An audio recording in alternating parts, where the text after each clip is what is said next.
பிதா சுதன் பரிசுத்தாவியின் பெயரால உங்களுக்கு சமாதானம். நான் உங்களுடைய ஒரு ஃப்ரெண்டு மேரியோ ஜோசப் என்று. அது எனக்கு பேர். மேரியோ என்றது ஒரு வேளை நீங்கள் புதுசாக கேட்கக்கூடிய பேராக இருக்கலாம். இயேசுவின் தாயாயா மரியாளுடைய கன்னித்தாயாளுடைய பெயர் ஆண்களுக்கு போடக்கூடியது மேரியோ. ஜோசப் என்றது புனித சுசேப்பிற்கு பெயர். அப்போது மேரியோ ஜோசப் என்று சொன்னால் பரிசுத்த கன்னித்தாயாலும் சுசேப்பரும் சேர்ந்தது என் பேர் மேரியோ ஜோசப். கண்டிப்பாக இயேசு கிறிஸ்து என் உள்ளத்தில் வாழ்கிறார். அதனால மரியாளும் என் பெயரில் உண்டு, சுசேப்பரும் என் பெயரில் உண்டு, ஏசப்பா என் உள்ளாடி உண்டு. ஓரளவுக்கு சொன்னால் என் பெயர் திருக்குடும்பம் என்று வேணுமானாலும் சொல்லலாம். நான் இப்போ பேசுகிறது அமெரிக்காவில் உள்ள டெக்சாஸ் ஸ்டேட்டில் இருந்து. ஆனால் நான் கேரளாவில் டிவைன் தியான இல்லத்தில் உள்ள ஒரு பிரதர். இந்த தவக்காலங்களில் நான் எல்லா நாளிலும் முதல் வருஷத்தில் மலையாளத்தில் மட்டும் ஆண்டவன் வார்த்தை கொடுத்துட்டே இருந்தேன், நற்செய்தி கொடுத்துட்டே இருந்தேன். அதுக்கு முன்னாடி உள்ள ஒரு வருஷம் ஆங்கில மொழியில் மட்டும் கொடுத்துட்டே இருந்தேன். இந்த வருடம் நான் ஆங்கிலத்திலும் மலையாளத்திலும் கொடுத்துட்டு போன போதும் என்னுடைய நபர்கள், சிங்கப்பூரில் உள்ள கொஞ்சம் நபர்களை, அது மாதிரி ஸ்ரீலங்காவில் உள்ள கொஞ்சம் பேர், அது மாதிரி யூரோப்பில் உள்ள கொஞ்சம் தமிழ் பேசக்கூடிய மக்கள் என்கிட்ட கேட்காங்க, ஐயா நீங்கள் ஏன்ப்பா இந்த மலையாளம் மட்டும் போடுறீங்க, ஆங்கிலம் மட்டும் போடுறீங்க, எங்களுக்கு எதுவுமே புரியலையே, எங்களுக்காகவும் தவக்காலத்தில் கொஞ்சம் பேசுங்கன்னு சொன்னாங்க. அப்போ நான் நினைச்சேன் ஒரு வீடியோவாவது செஞ்சு பார்ப்போம். டைம் கிடைச்சா எனக்கு ரெக்கார்ட் பண்ணதுக்கு எடிட் பண்ணதுக்கெல்லாம் டைம் கிடைத்த ஒருவேளை நம்ம இது கண்டினியூ பண்ணி இந்த தவக்காலத்தில் 50 நாளிலும் பேசுகிறோன்னு யோசிச்சு தான் இந்த டாக் ரெக்கார்ட் பண்ணுறேன். ரொம்ப முக்கியமான விஷயம், நீங்கள் முதல் என்ன கேட்கக்கூடிய ஆளாக இருந்தால் நீங்கள் இந்த சேனலை ஒன்று சப்ஸ்கிரைப் பண்ணணும். யூடியூப் சேனலில் போய் நீங்கள் மேரியோ ஜோசப் என்று என் பேரை அடியுங்க, டைப் பண்ணுங்க. அப்போ உங்களுக்கு என் சேனலே கிடைக்கும். அதுக்கு கீழே அந்த ரெட் ஐக்கன் இருக்குதில்ல, சப்ஸ்கிரைப் பட்டன். நீங்கள் சப்ஸ்கிரைப் பண்ணினா என்ன ஆகும்னு தெரியுது உங்களுக்கு? பின்னாடி நான் அப்லோட் பண்ணக்கூடிய ஒவ்வொரு டாக்குக்கும் நோட்டிஃபிகேஷன் உங்கள் மொபைலில் கிடைக்கும், உங்கள் இமெயிலில் கிடைக்கும். அப்போது ஈஸியாக உங்களுக்கு இது ஆக்சஸ் பண்ண முடியும், கேட்க முடியும். அதனால தான் உங்கள் ஃப்ரெண்ட்ஸுக்காக இது ஷேர் பண்ணி கொடுக்கவும் நீங்கள் மறக்காதீங்க. இது ரொம்ப முக்கியமான விஷயம். நம்ம நேரடியாக விஷயத்துக்கு வாங்கும்.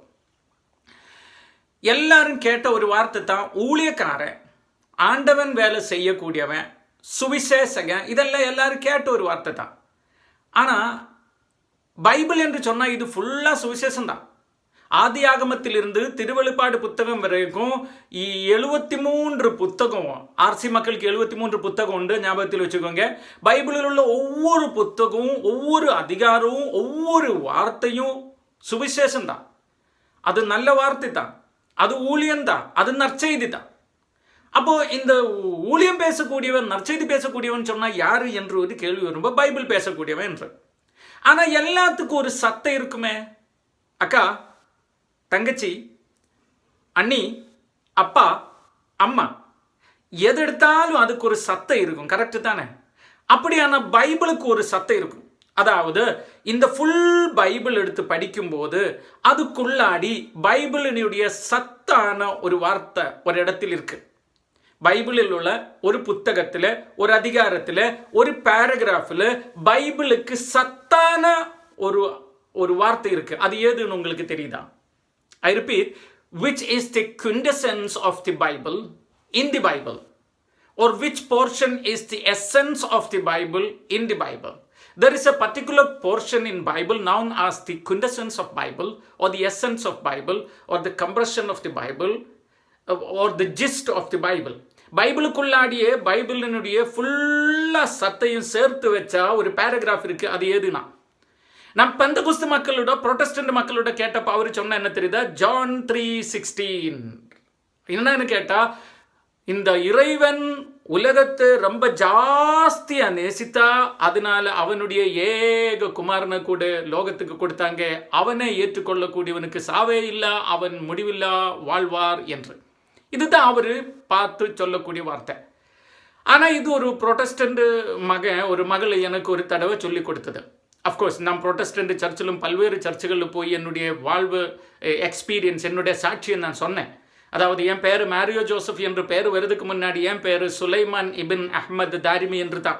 நான் ஒரு முஸ்லீம் குடும்பத்தில் பிறந்து முஸ்லீம் இமாமாகி மாறி, அதுக்கு மேலே இயேசுவை ஏற்றுக்கொண்டு கிறிஸ்தவனாகி மாறி, இப்போ இயேசுவின் வேலை செய்யக்கூடிய ஒரு ஊழிய வேலைக்கு தான் இப்போ இந்த கண்ட்ரியிலும் நான் வந்திருக்கிறேன்.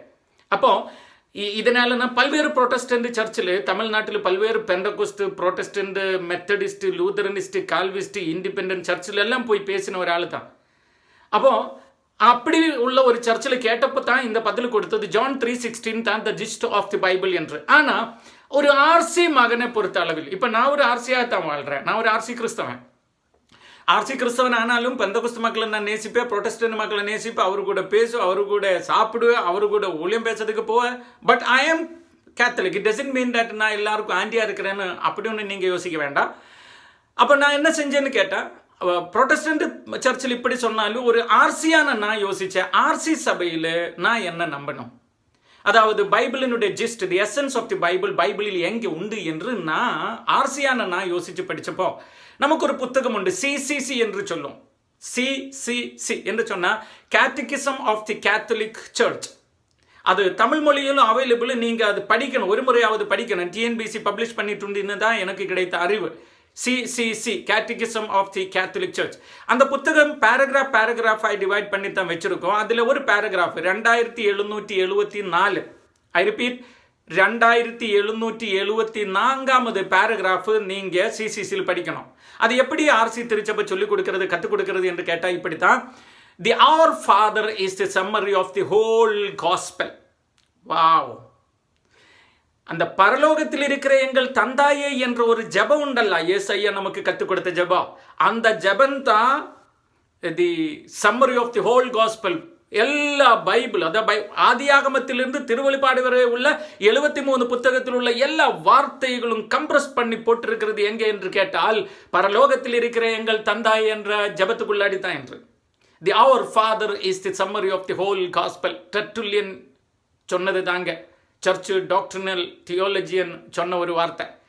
Next, found in the middle of the sermon on the mount, Saint Thomas Aquinas சொன்னாங்க. அதாவது ஏசப்பா மலையில் நற்செய்தி பேசும்போது அதுக்கு மத்தியில் கொடுத்து விட்ட ஒரு ஜபந்தா இது, பரலோகத்தில் இருக்கிற எங்கள் தந்தா என்ற ஜபம். அதுக்கு மேலே மீண்டும் சொல்றாரு, it presents in the form of prayer the essential content of the whole gospel. அதாவது முழு சுவிசேஷத்தினுடைய எசென்ஷியல் கண்டென்ட், அதுக்குள்ள சத்தான சத்து இந்த ஜபத்துக்குள்ளாடி தான் உண்டு என்று ஆர்சி திருச்சபை நமக்கு கற்றுக் கொடுக்கக்கூடிய ஒரு விஷயம். அப்படியானா உங்க நபர் மாரியோ ஜோசப் உங்களிடம் ஊழியம் பேசும்போது ஆதியாகமத்திலிருந்து திருவெளிப்பாடு வரை பேச வேண்டதுண்டா, இல்லது இந்த ஜபம் மட்டும் கற்றுக் கொடுத்தால் போதுமா? ஒருவேளை நீங்கள் எனக்காக ஜெபிங்க, நீங்கள் இதெல்லாம் உங்கள் ஃப்ரெண்ட்ஸுக்கெல்லாம் ஷேர் பண்ணி கொடுத்து இந்த டோக்கெல்லாம் உங்கள் ஃப்ரெண்ட்ஸுக்கெல்லாம் பிடிச்சா, ஒரு வேளை இந்த தபக்காலம் 50 நாள் முடிகிறதுக்கு முன்னாடி நான் இந்த ஜபத்துக்கு அர்த்தம் உங்களுக்கு கற்றுக் கொடுத்துருவேன். இது கேட்டப்போ உங்களுக்கு கோபமாக வருதுண்டா. ஒரு வேளை யோசிப்பேன், நீ நேற்றுக்கு கிறிஸ்தவ மதத்தில் வந்தவன், நான் பிறவிலே கிறிஸ்தவன், எனக்கு பாரம்பரியம் உள்ளவன், என்கிட்ட நீ வந்து இந்த ஜபத்தை கற்றுக் கொடுக்குறியா? முட்டாளு போயா. ஒரு வேளை இப்படி யோசிச்சிருப்பேன் நீங்கள். ஆனால் உண்மையில் நான் கேட்குறேன், உங்களுக்கு இந்த ஜபம் அறியுமா, தெரியுமா? நீங்கள் தெரியும்னு சொல்லி தான் இப்போ கை தூக்குங்க. உங்களுக்கு எனக்கு தெரியும், நான் படிச்சுட்டு இருக்கிறேன்னு சொல்லுவோம். ஆனால் நீங்கள் அது காணாமல் படிச்சுட்டு இருக்கிறேன், ஆனால் அதுக்கு அர்த்தம் உங்களுக்கு தெரியும் என்று எனக்கு இப்போதும் நம்பிக்கை இல்லை. ஏனென்றால் நான் உலகம் பூரா போய் பல்வேறு இடத்துல உள்ள சர்ச்சுகளில் கேட்டேன், உங்களுக்கு இது அர்த்தம் தெரியுமா? நான் அவர் தெரியும்னு சொல்லி கை தூக்கிடுவான். ஆனால் அதுக்கு விளக்கத்தை கேட்கும்போது யாருக்குமே தெரியாது. சிம்பிள் எக்ஸாம்பிளுக்கு கேட்குற, பரலோகத்தில் இருக்கிற எங்கள் தந்தாய், நம்ம அங்கே எடுத்துருவோம். பரலோகம், எங்கள் தந்தை, இப்படி 3 வார்த்தை தானே முதல் சென்டென்ஸு. பரலோகத்தில் இருக்கிற எங்கள் தந்தாயே, இந்த எங்களை நம்ம எடுத்து வியாக்கியானிச்சு பார்ப்போம். எங்கள் என்று சொன்னால் யாரு? எல்லா கிறிஸ்தவரும் மட்டுமா, இல்லது எல்லா மனிதருமா? ஐ ரிப்பீட், நான் கேட்குறேன், பரலோகத்தில் இருக்கிற எங்கள் தந்தாய் என்று சொல்லக்கூடிய எங்கள் இருக்குதுல்ல, அந்த எங்கள் எல்லா மனிதருமா, இல்லது இயேசுவை ஏற்றுக்கொண்ட கிறிஸ்தவர் மட்டுமா? என்னை இப்போ நீங்கள் எங்கேருந்து கேட்குறேன்னு எனக்கு தெரியாது. உங்கள் லேப்டாப்பில் கேட்குறீங்களா, இல்லது மொபைலில் கேட்குறீங்களா, இல்லது நீங்கள் டிவியில் பார்க்குறீங்களா, எனக்கு தெரியாது. எங்கே பார்த்தாலும் இம்மீடியட்டாக நீங்கள் கமெண்ட் அடிக்க முடிஞ்ச கமெண்ட் அடிங்க. இந்த வீடியோக்கு கீழே கமெண்ட் போடுங்க. இது வேற யாராவது வாட்ஸ்அப்பில் நீங்கள் அனுப்பி கொடுத்தா அவங்களுக்கு ஒரு கமெண்ட் அடியுங்க. எங்கள் என்று சொன்னால் யாரு?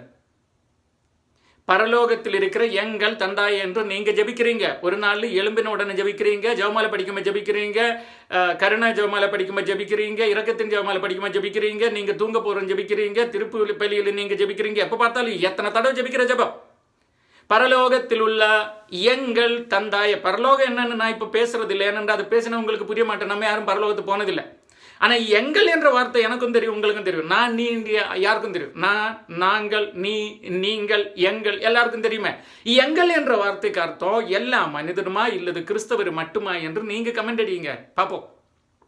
இப்போ நீங்க கமெண்ட் அடிச்சிருப்பீங்க எல்லா மனிதரும் என்று. அதுக்கு அர்த்தம் என்ன? நீங்க சொன்ன எல்லா மனிதரும் இறைவனுடைய மக்கள், மண்ணுலகில் உள்ள எல்லா மனிதரும் கடவுளுக்கு பிள்ளைகள் என்று தான் நீங்க சொன்னதுக்கு அர்த்தம். அப்படித்தானே? அப்படியானா நீங்க விசுவாச அறிக்கை ஒன்று சொல்லி பாருங்க. நீங்க ஆர்சி தானே, இல்லை நீங்க கிறிஸ்தவர், உங்களுக்கு ஒரு விசுவாச அறிக்கைகள் உங்க விசுவாசத்தை சொல்லுங்க. ஆகாயத்தையும் பூமியையும் படைத்த வல்லவனான இறைவனில் நான் நம்புகிறேன் என்று சொன்னதுக்கு மேல நீங்க சொல்ல என்ன தெரியுமா? அவருடைய ஏக சுதனாகிய இயேசு கிறிஸ்துவில் நம்புகிறேன்னு சொல்லுவீங்க. ஏக சுதன் சொல்லுவீங்க. அவருடைய ஒரே ஒரு மகன் என்று விசுவாச அறிக்கையில் சொல்றீங்க. ஐயா, அம்மா, அக்கா, தங்கச்சி, தம்பி, நீங்க தான் சொன்ன எல்லா மனிதரும் கடவுளின் பிள்ளைன அதே வாயால தான் நீங்க சொல்ற கடவுளினுக்கு ஒரே ஒரு மகனாகி இயேசு கிறிஸ்துவில் நான் நம்புகிறேன்னு. அப்போ கடவுளுக்கு எத்தனை புள்ள உண்டுன்னு நீங்க சொல்லுங்க. ஒரே நாவால எல்லாரும் புள்ளைன்னு ஒரே ஒருவன் புள்ளைன்னு சொல்றது எப்படி? இது முட்டாள்தனம் தானே. நீங்க என்ன நினைக்கிறீங்க? கடவுளுக்கு 1வது மனைவியில் இயேசு மட்டும் பிள்ளை, 2வது மனைவியில் நீங்க எல்லாரும் பிறந்தீங்கனோ? கடவுளுக்கு எத்தனை பிள்ளைன்னு கூட நமக்கு உண்மையில சொல்ல முடியல. ஆனா முட்டாள்தனமா இந்த ஜெபத்தை தெரியும் தெரியும் தெரியும்னு சொல்றீங்க. 6 இந்த எங்கள் என்று கண்டுபிடிங்க. நீங்க ட்ரை பண்ணணும். பரலோகத்தில் இருக்கிற எங்கள் தந்தா என்று சொல்லும் போல் இப்போ ஆதியாகம புத்தகம் நீங்க வாசிங்க. ஆதியாகம புத்தகத்தில் என்ன எழுதி வச்சிருக்கிறாங்க? முதலில் ஆண்டவன் அவனுடைய உருவத்தில் மனிதரை பிரசவித்தார் என்று எழுதியுள்ளதா, இல்லது படைத்தார் என்று எழுதியுள்ளதா? ஐ ரிப்பீட், நான் கேட்கிறேன். முதலில் ஆண்டவன் அவருடைய உருவத்தில் மனிதனை பிரசவித்தாரா இல்லது மனிதனை படைத்தாரா? இப்போ நான் இந்த டாக் ரெக்கார்ட் பண்றது என் மொபைல், அது நான் படைத்தேன். அந்த மொபைல் எனக்கு பையனு நான் சொல்ல மாட்டேன், நீங்களும் சொல்ல மாட்டேன். நீங்க எதெல்லாம் படைத்திட்டீங்க, அதெல்லாம் நீங்க உருவாக்கினதெல்லாம் உங்க புள்ளன்னு நீங்க சொல்லுமா? வீட்டுக்குள்ளாடி ஒரு மேசை போட்டிருக்கிறீங்க, அது நீங்க உருவாக்கின மேசை, நீங்க எல்லாம் இது என் பையன்னு சொல்லுமா? கடவுள் மனிதனை படைத்தார் என்று தானே எழுதியுள்ள ஐயா, பிரசவித்தார் என்று எழுதலையே. அப்போ நீங்க யோசிக்கங்க, எங்கள் என்று சொன்னா எல்லா மனிதனுமா இல்லது கடவுளின் ஒரே ஒரு மகன் இயேசு மட்டும் நம்ம எல்லும் மகளும் ஆகுமா? எப்படி நம்மளை மக்களாக்கி கூப்பிட முடியும்? இதுக்கு பேலன்ஸ் கண்டிப்பா நீங்க பார்க்கணும். இது இந்த டோக்கனா இங்க நிப்பாட்டுற. நீங்க இது சப்ஸ்கிரைப் பண்ணணும் சேனல், உங்க ஃப்ரெண்ட்ஸுக்கு இன்ஃபர்மேஷன் கொடுக்கணும். இதுக்கு பேலன்ஸ் கண்டிப்பா நீங்க கேட்கணும். 50 நாளில் நம்ம இந்த ஜெபத்தை தெளிவா படிக்க போறோம். அடிக்கடி ஜெபிக்கக்கூடிய ஜெபமாவது இந்த தவக்காலத்தில் படிக்கிறதுக்கு எனக்கும் உங்களுக்கு முடியட்டும் என்று ஜெபித்து நான் நிப்பாட்டுறதுக்கு முன்னாடி நாங்கள் எல்லாம் அதுவும் ஒரு தியானம் நடத்தும். ஒரு கேத்தலிக் கரிஸ்மாட்டிக் தியானத்துக்கு பேர் ஃபிலோகாலியா. அது ஒரு கிரீக் வார்த்தை தான் ஃபிலோகாலியா. அதுக்கு அர்த்தம் என்ன தெரியுதா? Attaining bliss through goodness, holiness, good and love. ஒரு வேலை சொன்னா எப்படி தெரியுதா? நமக்கு நிலையான சந்தோஷம் கிடைக்கணும், எப்போது சந்தோஷமா வாழணும். அது எப்படி சந்தோஷம் கிடைக்கும்? உங்க பரிசுத்தியிலிருந்து, உங்க நன்மையிலிருந்து, நீங்க ஒரு அன்பாக கடவுள் சொல்லிக் கொடுத்த அன்பாக மண்ணுலகில் வாழும்போல், ஊழியமாக வாழும்போல் நமக்கு அந்த சந்தோஷம் கிடைக்கும். அது கிடைக்கிறதுக்குள்ள ட்ரைனிங் தான் அந்த 4 நாள் ரெசிடென்ஷியல்